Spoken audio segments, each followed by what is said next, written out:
ដឹងថាខុសឆាប់កែប្រែចាត់ទុកជាការប្រសើរបំផុតអ្វីដែលគួរសោកស្ដាយនោះគឺការដឹងខ្លួនខុសតែមិនព្រមទទួលកំហុសព្រមទាំងរងវិធីដោះសារខ្លួនរួចផុតពីខុស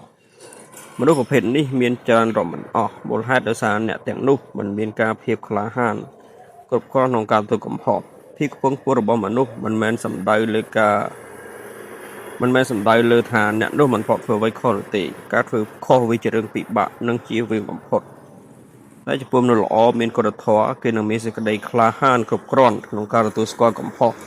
ហើយព្យាយាមកែសម្រួលខ្លួនឯងសាជាថ្មីដឹងច្បាស់ថាខ្លួនខុសបែរជាមានចេតនាបន្លាចពេលវេលាមិនព្រមកែប្រែភ្លាមមនុស្សប្រភេទនេះមិនត្រឹមតែមិនអាចលុបលាងកំហុសបាននោះទេគេរឹតតែធ្លាក់នៅក្នុងកន្លងនៃអំពើអាក្រក់យ៉ាងគ្មានទីបញ្ចប់ដោយសារការបន្ថែមអំពើបាបមកដាក់ខ្លួន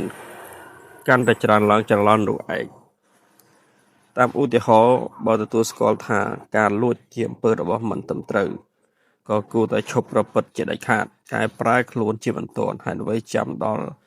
ឆ្នាំមុខមនុស្សមិនមែនជាទេវតាណាមានអ្នកណាដែលមិនផ្លត់ធ្វើខុសបើខុសមិនមែនគួរឲ្យខ្មាស់នោះទេអ្វីដែលគួរឲ្យខ្មាស់នោះគឺការដឹងថាខុសហើយនៅបំពេញខុសដដែលខុសហើយខុសទៀតថែមទាំងរោគល្បិចគ្រប់យ៉ាងមកដោះសារបោកប្រាស់ទាំងខ្លួនឯងបោកប្រាស់ទាំងអ្នកដទៃអ្នកនិពន្ធម្នាក់បានពោលថាសូមកុំឲ្យមានការអៀនខ្មាស់នៅពេលទទួលស្គាល់កំហុស